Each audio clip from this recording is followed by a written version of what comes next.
दोस्तों BSc limited की बात करें तो यहाँ पे बहुत सारी मीटिंगें होने जा रही है। अब आप देख सकते हो कि ये जो सिलसिला है ये काफ़ी लंबा चलेगा जिसमें कुछ बड़े फैसले होंगे। बॉम्बे स्टॉक एक्सचेंज सबसे पुराना एक्सचेंज है और इस शेयर ने लोगों को बहुत बेहतर रिटर्न भी दिया है। अब आगे की क्या उम्मीद बन रही है उसको समझने की कोशिश करेंगे इस वीडियो के माध्यम से। दूसरी तरफ अगर हम एनएसडीएल लिमिटेड की बात करें तो मार्केट में अभी इसने लिस्ट हुआ है और बहुत बेहतर रिटर्न दिया लिस्टिंग के बाद। अब यहाँ पे मोतीलाल ओसवाल ने इसको कवरेज करना शुरू किया है। मोतीलाल ओसवाल का क्या कहना है और यहाँ पे उनकी रेटिंग क्या है उसको समझेंगे इस वीडियो के माध्यम से। साथ में हम सीडीएसएल लिमिटेड की बात करें तो यहाँ पे कुछ बड़ी अपडेट निकल के आ रही है। सीडीएसएल आप देख ही सकते हो कि पहले से बाजार में लिस्ट था और काफ़ी मजबूत भी है, डिपॉजिट सर्विस प्रोवाइड करती है। क्या है उम्मीद? इसके अलावा हम यहाँ पे निर्माण एग्री जेनेटिक्स लिमिटेड की बात करेंगे जो कंपनी यहाँ पे 110 के रेशो में बोनस शेयर देने जा रही है और साथ में स्टॉक को स्प्लिट करने जा रही है। तो पूरी अपडेट क्या है समझेंगे और कंपनी के फाइनेंशियल सेहत कैसी है उसको भी जानेंगे इस वीडियो के माध्यम से। लेकिन फ्रेंड्स उससे पहले अगर आप पहली बार हमारे चैनल पे आए तो चैनल को सब्सक्राइब कर दीजिए, एक बेल आइकॉन दबा दीजिए ताकि जब भी नया वीडियो बने पहला नोटिफिकेशन आपको मिले। वीडियो पसंद आए तो लाइक से जरूर कीजिए। चलो फ्रेंड्स वीडियो स्टार्ट करते हैं। मैं हूं आपका दोस्त एसबी दवे और हमारे अपने चैनल ऑनलाइन कमाई में आपका बहुत बहुत स्वागत है। सबसे पहले बीएससी लिमिटेड की बात कर ले तो 2210 पर क्लोजिंग थी आज, जहाँ पे 0.51% की तेजी से लगभग आधा % के आसपास की तेजी थी। अब यहाँ पे जो बड़ी अपडेट निकल के आ रही है, बीएससी लिमिटेड ने जो एक्सचेंज को जानकारी दी है उनकी यहाँ पे एक बड़ी इन्वेस्टर इंस्टीट्यूशनल मीटिंग होने जा रही है। तो ये मीटिंग होगी 22 सितंबर 2025 को मंडे को। तो ये देख सकते हो कि ये दो अलग अलग कॉन्फ्रेंस होंगे जिसमें आस्क कैपिटल कॉन्फ्रेंस होगी और ये दूसरी होगी 10th annual JP Morgan India conference. और ये देख सकते हो कि इसकी जो मीटिंग की जो लोकेशन है ये फिजिकल होगी मीटिंग और मुंबई के अंदर होगी। इसका जो टाइप ऑफ मीटिंग कॉन्फ्रेंस के तरीके से होगी, दोनों ही मीटिंग होगी।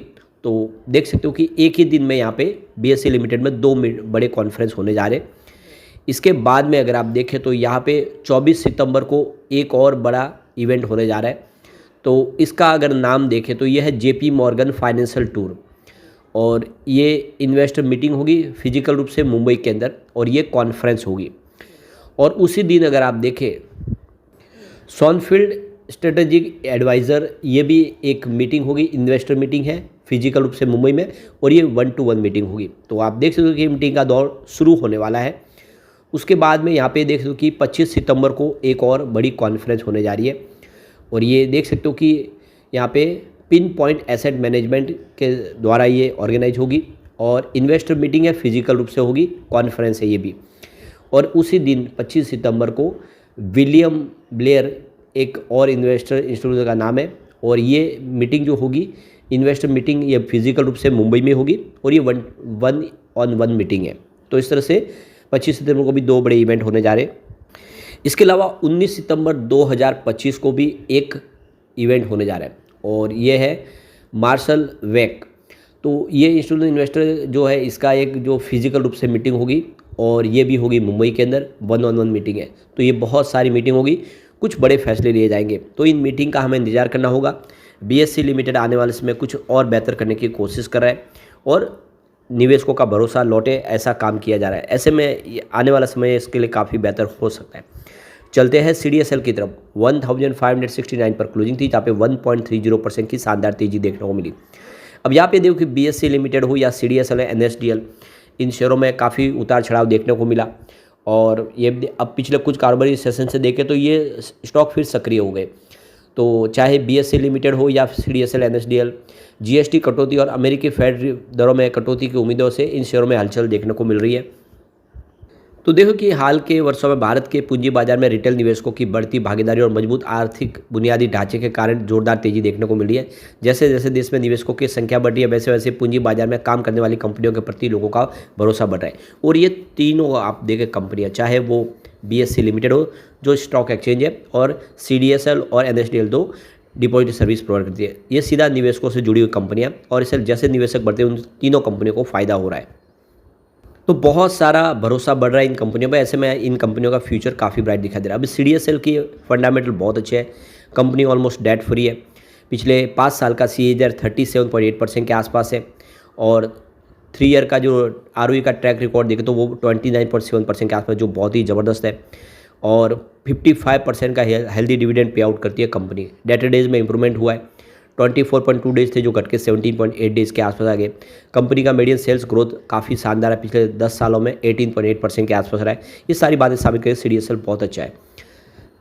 अब चलते हैं हम NSDL लिमिटेड की तरफ। तो 1289 पर क्लोजिंग देखने को मिली, जहाँ पे 0.64% की गिरावट थी।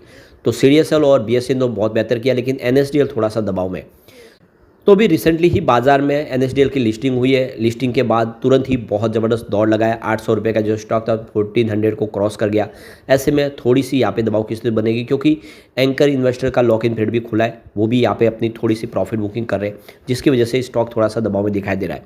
लेकिन अब मोतीलाल ओसवाल ने NSDL के ऊपर अपना कवरेज शुरू कर दी है।